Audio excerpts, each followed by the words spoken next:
Halo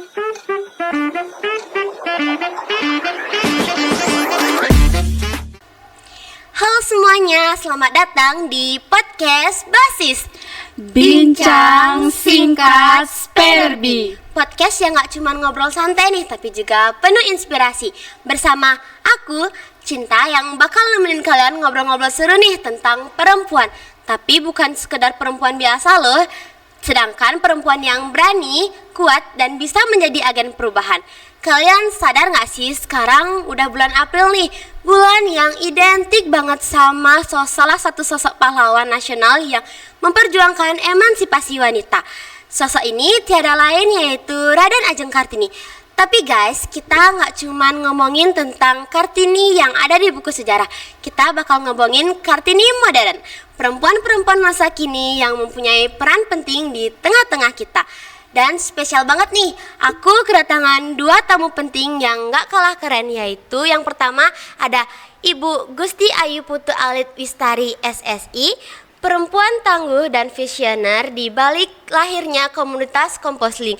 Dan ibu ini terkenal banget loh dengan potensinya yang membimbing siswa-siswa untuk berprestasi. Dan yang kedua ada rekan sebaya saya yaitu Idewa Ayu Ema Rahayu Dewi selaku Ketua MPK, pemimpin yang memiliki banyak sekali cerita-cerita seru. Nah, untuk Ibu Wistari dan juga Emma, gimana nih kabarnya? Baik, Cinta. Yes, baik ya. Oke, kita mulai dari hal yang jadi sorotan utama dulu ya, yaitu kepemimpinan. Banyak yang ngira kalau kepemimpinan itu ya tugas cowok. Gimana nih menurut kalian? Apakah benar tanggapan-tanggapan dari orang-orang tersebut bahwa kalau pemimpin itu ya emang tugasnya cowok? Kalau menurut Ibu ya, kita kan sudah setara, gender kita setara antara laki-laki dan perempuan. Baik itu laki dan perempuan itu bisa menjadi pemimpin karena kita sama-sama memiliki potensi untuk hal itu. Tapi harus ada perlu perjuangan untuk menggapai semua itu. Seperti itu kalau menurut Ibu. Kalau menurut Emma gimana nih pendapat kamu tentang pemimpin yang ternyata semuanya tuh harus cowok yang mimpin? Kalau menurut saya, menurut pandangan pribadi saya, justru faktanya wanita lebih unggul dalam memimpin suatu organisasi ataupun komunitas, lebih unggul dalam strategi dan komunikasi. Ya betul sekali sih, ini bukti nyatanya bahwa perempuan itu juga bisa menjadi pemimpin. Dan buktinya sekarang aku duduk sama dua perempuan hebat yang malah menjadi decision maker. Oke, untuk Ibu Wistari, gimana sih pengalaman Ibu selama menjadi guru di sini? Apakah ada jalan yang lika-liku atau emang berjalan mulus langsung semua? Tidak mulus ya, semua perlu perjuangan. Pertama kan Ibu lulus kuliah itu tahun 2005. Nah waktu itu Ibu sering mengikuti tes CPNS. Namun dari tahun 2005 itu tahun 2010 baru berhasil menjadi guru. Jadi CPNS langsung ditempatkan di SMP Negeri 2 Kediri ini. Jadi hal itu menjadi pengalaman untuk Ibu, apa yang harus diperjuangkan itu harus dikejar gitu, harus ada usaha. Seperti itu. Kemudian dari tahun 2010 itu bergabung di sini, diberi kesempatan mendidik anak-anak di sini dan juga waktu itu menjadi pembina kelompok ilmiah remaja. Nah, dari sana Ibu berusaha untuk mengembangkan potensi anak-anak yang ada di sini, terutama di bidang menulis karya tulis ilmiah. Seperti itu pengalaman Ibu. Dan kenapa Ibu malah mikir kalau ternyata guru itu tuh bagus? Kenapa Ibu malah menjadi guru? Kenapa Ibu nggak ngambil pekerjaan yang lainnya aja? Kalau guru itu sosok yang mulia, apalagi Ibu berasal dari keluarga guru. Ya, guru itu sudah menjadi bagian dari kehidupan Ibu karena Ibu berasal dari orang tua yang orang tua Ibu adalah guru gitu. Jadi keseharian Ibu melihat orang tua itu bekerja seperti apa.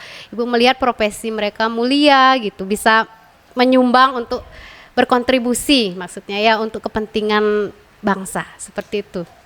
Wah, bagus sekali ya Bu. Nah, dengar-dengar Ibu nih sekarang menjadi wakakaur kurikulum ya Ibu. Kan jadi wakakaur kurikulum pasti kebanyakan ya pria-pria yang mengikuti itu kan. Iya. Gimana sih perasaan Ibu ketika Ibu tuh mengkoordinasiin sekolah sedangkan mayoritasnya itu adalah laki-laki?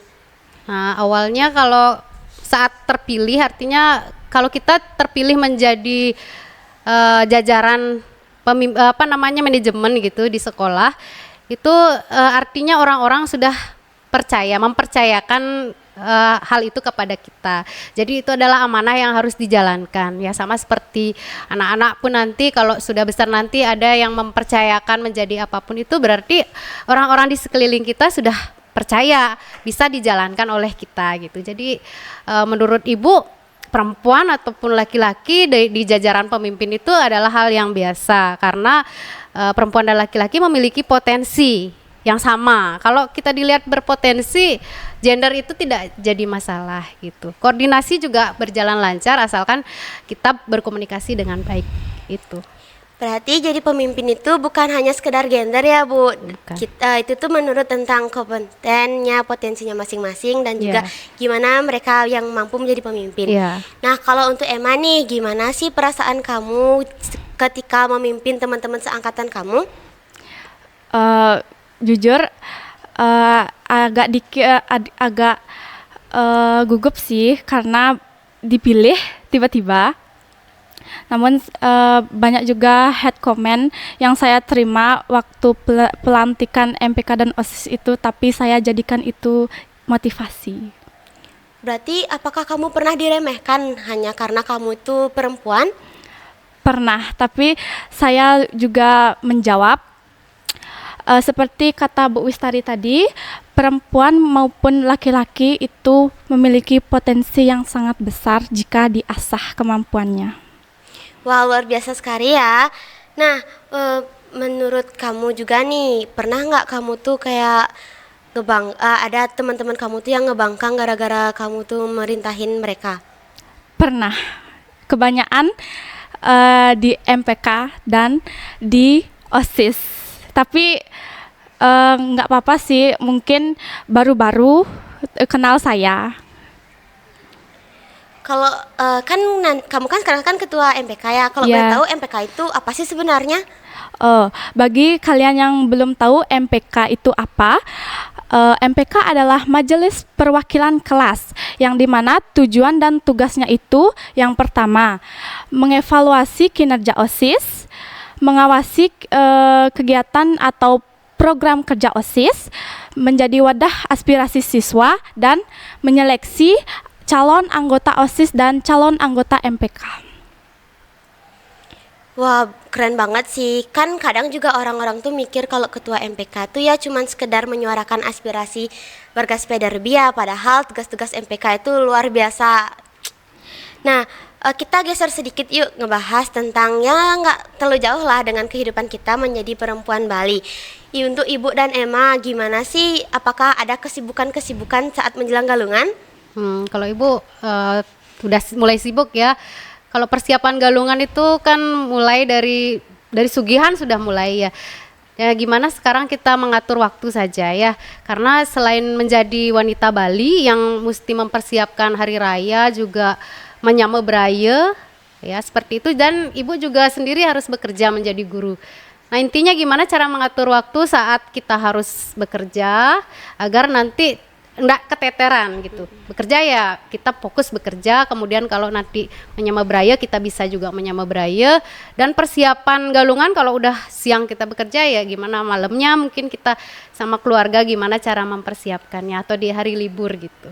Jadi harus sama-sama jalan gitu. Yes, multifungsi banget ya Bu. Kalau Emma, apa nih kesibukan kamu saat galungan? Kalau saya sih udah kekeh ya badan saya. Dari sekarang udah mulai terasa sakit karena pekerjaan saya di rumah itu metanding, bantu ibu tentunya, dan mulai dah cari-cari daging untuk bumbu sate, dan membersihkan merajan sama buat penjor tentunya. Bagi tugas. Multitasking banget ya, tapi kalian pernah nggak ngerasa kayak overwhelmed gara-gara harus ngebagi waktu antara pekerjaan rumah ataupun ngurus teman-teman yang lainnya? Kalau untuk Ibu? Kalau Ibu, kita kan sudah punya komitmen ya, kita punya komitmen dari awal di dalam keluarga itu ada yang bekerja kan. Bekerja gimana caranya mengkoordinasikan dengan keluarga agar semuanya berjalan dengan baik gitu saja. Kalau misalnya ibu mau tanding misalnya gitu, mau persiapan galungan kurang jajannya gitu. Jadi kan ada anak-anak yang lagi diem gitu bisa disuruh beli gitu. Atau mungkin bapaknya yang lagi ngaso ya bisa di berdaya gunakan untuk membantu gitu. Jadi nggak ada istilah oh yang cewek aja ini yang ngerjain galungan, nggak gitu. Semua saling membantu gitu. Kalau untuk Emma gimana? Kalau untuk saya, seperti kata Bu Wis tadi, kita harus juga berkomitmen. Biasanya ibu saya membagi tugas, saya membuat masakan dengan kakek saya, sedangkan kakak-kakak saya membantu ibu metanding. Kadang-kadang juga saya ikut metanding. Berarti bangga banget sih kalau kita tuh jadi perempuan Bali karena kita tuh harus kuat secara fisik maupun secara mental. Nah, kalau untuk pengaturan keuangan nih, apakah pernah nggak ibu tuh kayak bentrok antara ngatur keuangan buat sekolah dan juga ngatur keuangan buat keluarga ibu sendiri? Oh. Kalau ibu ya untuk mengatur keuangan itu poinnya disiplin ya. Nah hal itu sudah ditanamkan dari kecil oleh orang tua. Jadi dari dulu nih dari kecil kita dikasih bekal, misalnya dikasih mingguan segini gitu. Misalnya berapa seminggu? Waktu itu kan zaman dulu 10.000 gitu satu minggu ya. Gimana kita mengaturnya biar ndak kurang gitu. Jadi itu tanggung jawab. Kalau kurang juga itu harus tanggung jawab kamu kan gitu sebagai orang tua. Jadi itu yang ibu pegang dari sekarang. Nah, berapa yang kita punya itu yang kita atur dengan baik seperti itu agar nggak pendapatan yang masuk nanti yang keluar lebih banyak. Nanti kita kebingungan. Nah, untuk sekolah sendiri karena ibu sering dipercaya menjadi bendahara, jadi apa yang udah menjadi kebiasaan yang ditanamkan dari orang tua, sifat disiplin itu juga mesti diterapkan juga anak-anak semua. Kalau misalnya dipercaya menjadi bendahara atau apapun itu dalam suatu organisasi, gimana caranya agar orang yang mempercayai kita itu juga percaya apa yang kita lakukan itu sudah benar seperti itu. Jadi intinya disiplin dan jujur kalau masalah keuangan gitu. Berarti emang ibu dari kecil emang udah diajarin kayak gitu ya Bu? Iya. Wah keren banget ya, berarti apapun idenya tuh kalau kita tuh pintar komunikasi sama nyari solusi pasti idenya tuh langsung jalan gitu aja. Ngomongin tentang tanggung jawab nih ya Ibu dan juga Emi, kan banyak nih orang-orang dulu, wanita-wanita dulu tuh yang nggak dikasih kerja, jadinya mereka tuh emang diam-diam di rumah aja gitu loh dan nggak dikasih megang-megang uang. Tapi kan sekarang zaman now banyak juga nih perempuan-perempuan yang udah dapat kerja. Mungkin ada juga yang perempuan yang lebih tinggi derajatnya daripada laki-laki. Gimana sih Bu menurut Ibu, pendapat Ibu tentang boleh nggak sih ibu-ibu zaman now itu megang uang besar atau mencari penghasilan sendiri? Ya. Baik, kalau menurut Ibu, kan tadi di awal Ibu sudah bilang kalau laki dan perempuan itu sekarang setara ya. Jadi wajar-wajar saja kalau perempuan itu mencari uang. Jadi tidak seperti zaman dulu, suaminya kerja lalu dikasih ke istrinya untuk mengelola uangnya, berapa dikasih itu yang dikelola. Kalau sekarang kita sama-sama bekerja. Jadi intinya gimana suami dan istri itu terbuka dengan keuangannya, bertanggung jawab gitu. Jujur juga. Dan sebagai keluarga anak-anak juga harus tahu gimana kondisi keuangan keluarga gitu. Berarti kembali lagi ke komitmen dan juga emang rasa yang tulus gitu ya Bu ya. Kalau dari Emma nih, pernah nggak kamu tuh lagi ngatur anggaran organisasi dan mau bikin acara buat di sekolah tapi ya pengeluarannya atau keuangannya itu kayak ngambek gitu? Waktu ini sempat kita mengadakan bazar MPK, bazar perdana kita. Di sana kita merancang strategi agar kita memilih bahan yang murah namun berkualitas dengan bantuan koneksi pembina MPK juga. Pokoknya yang paling penting itu program bazar kita berjalan dengan lancar. Berarti ketua MPK ada terlibat nggak saat mau mengatur-ngatur keuangan gitu? Ada. Saya bertugas untuk mengontrol keuangan dan berkontribusi juga dengan bendahara serta koordinator bazarnya. Berarti apa bedanya nih bendahara di MPK dan juga ketua MPK? Apa sih beda mereka saat mengatur keuangan? Bendahara itu tugasnya mengelola, merekap, dan mempertanggungjawabkan keuangan. Sedangkan saya yang menjadi ketuanya hanya mengontrol pengeluaran dari keuangannya. Wih, keren banget ya. Nah, Ngomong-ngomong tentang keuangan, kita juga di sekolah kita ada juga komposling ya Bu ya. Menurut Ibu, apa sih harapan Ibu saat mendirikan komposling ini? Ya. Baik Ibu, sebelum membicarakan komposling, Ibu boleh cerita dulu awal terbentuknya komposling ya. Ya. Nah, sebetulnya dulu OSIS itu sudah membuat semacam wadah untuk mengelola lingkungan kita ya. Namun Ibu lihat masih belum berjalan lancar. Jadi saat itu Ibu ikut program CGP, jadi Ibu rekrut itu anak-anak OSIS bagaimana caranya mereka kemudian membentuk komunitas yang nanti berguna untuk kebersihan di sekolah kita agar sampah plastiknya itu berkurang seperti itu. Jadi komposting itu singkatan dari Komunitas Pengelola Sampah Cinta Lingkungan. Nah seperti itu. Dan jadi anak-anak itu kita tumbuhkan student agensinya. Jadi guru sebagai fasilitator. Aspirasi itu semua dari anak, apa yang mesti dilaksanakan, apa kegiatannya, kemudian mereka juga sendiri yang bertanggung jawab atas apa yang mereka laksanakan dalam komunitas tersebut, seperti itu. Berarti komposling itu bertujuannya emang untuk membersihkan lingkungan-lingkungan. Kalau untuk komposling, ada nggak komposling itu kayak kerja di luar sekolah, atau komposling itu emang buat sekolah kita aja? Awal mulanya kan pertama untuk sekolah dulu. Kemudian komposling kemudian bekerja sama dengan berbagai pihak di luar sekolah. Misalnya seperti Sungai Wot gitu. Kita sering sama-sama keluar untuk membersihkan lingkungan selain lingkungan sekolah.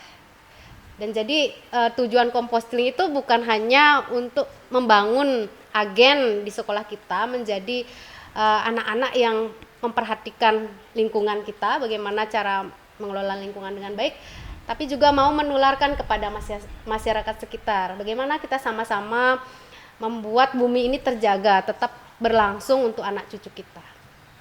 Wah, udah dari tadi kita ngomongnya itu udah seru-seru banget ya. Silakan diminum dulu Ibu Wistari dan juga Emma. Nah, ngomong-ngomong tentang komposting tadi, sekolah kita tuh udah menerapkan pengurangan sampah plastik loh. Jadi, sekolah kita itu menyuruh siswa-siswa Swedarbi untuk menggunakan tumbler daripada botol plastik. Silakan diminum dulu ya Ibu Emma.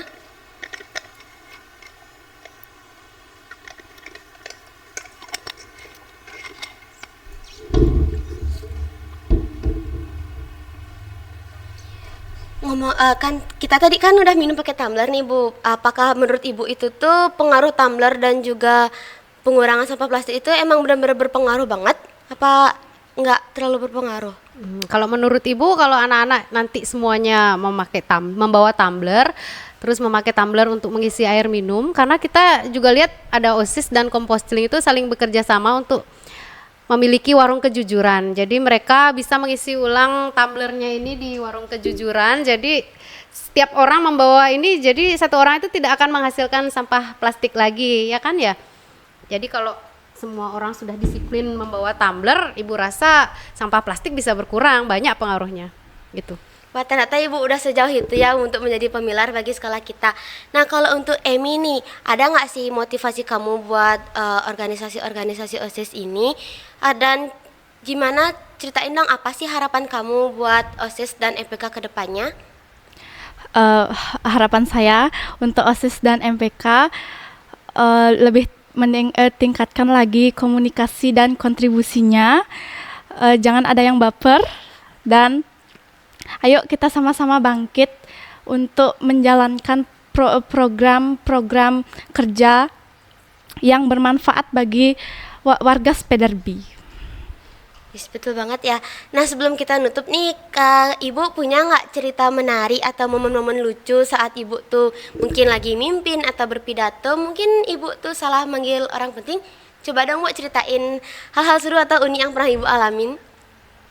Kalau saat rapat itu kayaknya nggak ada deh yang lucu-lucu seperti itu, tapi waktu itu pertama kali mungkin zaman COVID itu ya, kita mulai menggunakan Zoom untuk rapat gitu. Pokoknya pertemuannya banyak yang virtual. Saat itu masih agak-agak gaptek gitu. Nah itu lucunya, jadi saat disuruh share screen gitu, orang-orang sudah siap mau mendengarkan kita presentasi, masih bingung mana nih yang mesti diklik mana gitu. Jadi menurut Ibu, akses untuk belajar teknologi itu seperti yang topik kita kali ini ya, nggak mesti laki-laki aja yang belajar teknologi, perempuan juga perlu belajar teknologi gitu. Jadi dengan semangat kita belajar ya hari ini masalah share screen, masalah virtual gitu ya Ibu Astungkara sudah bisa juga gitu. Kalau untuk Emma nih, kan kamu kan berhubung kamu juga kembar kan ya. Kamu pernah nggak sih ngalamin kayak momen-momen lucu atau momen-momen yang bikin kamu jengkel gitu? Sempat waktu tadi dan sekarang kamu salah nyebut nama. Tadi tuh kayak saya salah panggil terus dimarahin gitu. Dan waktu mimpin rapat pleno pertama, saya juga dapat belibet. Terus Mr. Danang nenangin saya, Emma jangan panik. Kamu loh yang mimpin rapat di saat ini gitu. Waktu rapat kota aspirasi juga saya belibet dan gugup. Tapi saya bersyukur ada pengurus-pengurus MPK yang nyemangatin saya. Tapi bener loh teman-teman, kadang-kadang aku tuh kalau ngebedain mereka berdua tuh kayak mana sih sebenarnya Emma, mana sih sebenarnya Emmy. Dan waktu bisa ngebedainnya itu tuh ya sekitar 1 minggu yang lalu. Kalau boleh tahu gimana sih cara biar ngebedain kalian tuh yang mana Emmy, yang mana Emmanya? Kalau Emmy sekarang rambutnya pendek, kalau saya rambutnya panjang. Ingetin itu aja. Kalau pernah nggak kayak kamu tuh mikir, aku males banget nih ikut rapat MPK, kenapa nggak si Emmy aja sih yang gantiin? Pernah nggak kamu kayak gitu? Kepikirannya pernah, tapi sadar kalau itu salah. Wah itu tuh sangat, berarti banyak banget ya kayak orang-orang tuh mikir kamu tuh Emmy ya bukan Emma gitu. Iya. Emma ya bukan Emmy. Sekarang salah dia sekarang. Iya. Nah, yang terakhir nih, apakah Bu Wistari sama Emma punya nggak pesan-pesan buat perempuan-perempuan yang nggak percaya diri nih, kalau mereka tuh sebenarnya tuh ya mereka tuh bisa menjadi pemimpin dan malahan nggak percaya diri gara-gara kebanyakan orang yang bilang mereka tuh kayak pemimpin tuh lebih cocok cowok daripada cewek. Apa sih pesan buat mereka yang nggak percaya diri menurut Ibu Wistari dulu? Kalau pesan Ibu untuk anak-anak nih terutama ya, yang kurang percaya diri, pertamanya kita harus yakin apa sih yang menjadi potensi diri kita. Itu yang diasah, itu yang dikembangkan, karena belum tentu orang lain itu punya gitu. Jadi kita harus berani menunjukkan apa yang kita punya. Itu adalah modal awal kita gitu. Kalau untuk Emma nih gimana? Sesungguhnya perempuan itu memiliki potensi yang sangat besar untuk menjadi pemimpin yang unggul dan menekankan strategi dan komunikasi. Ingat ya teman-teman, ayo kita terapkan 4B. Brain, Beauty, Behavior, and Brave. Wih, keren banget. Wah, luar biasa banget ya. Ya teman-teman, di balik perubahan yang besar selalu ada perempuan-perempuan hebat yang diam-diam bekerja keras. Jadilah perempuan yang tidak cantik di luar saja tetapi kuat di dalam. Nah, untuk Ibu apakah ada kata-kata untuk hari ini nggak Bu? Kalau kata-kata hari ini berhubung kita membahas mengenai perempuan yang merupakan ibu punya satu kutipan dari Ibu Kartini ya, yaitu di tangan anak tergenggam masa depan. Di tangan ibulah tergenggam anak yang merupakan masa depan itu. Nah, sebelum kita ngakhirin ini, gimana kalau kita velocity dulu? Aku hitung ya. 1, 2, 3. Apa wae tak tabrak yang menjadi penghalang. Lo tekan matiku sampai ya Rano putih rela berdua. Oke, itu aja dari kami ya. Dan sekian dari kami, bye-bye.